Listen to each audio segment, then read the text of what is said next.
Postamenti na kojima su nekada stajale bronzane biste narodnih heroja u Kragujevačkom Velikom parku mesecima su ležali na zemlji. Poprsija narodnih heroja ukradena su za nekoliko meseci.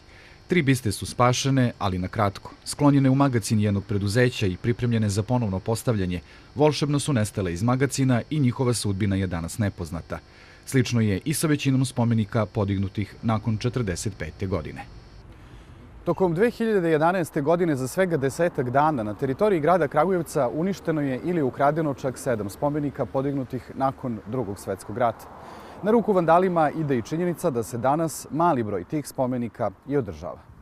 Uz promenu imena ulica 90-ih su nestajali i spomenici.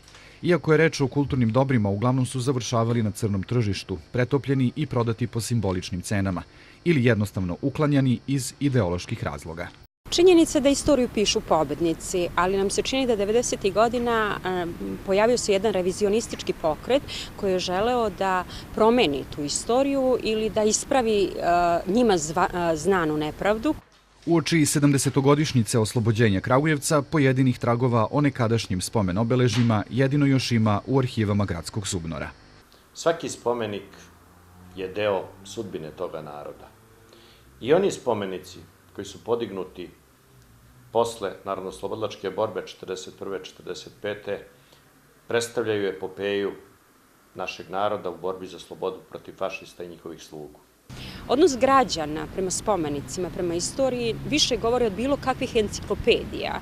Tokom 80. godina ovi spomenici privlačili su brojne turiste. Uprkos visokoj umetničkoj vrednosti, većina ih danas više ne postoji. Ako su spomenici trag prošlosti, pitanje je onda šta bi trebalo da predstavlja ova poruka ispisana na jednom od njih.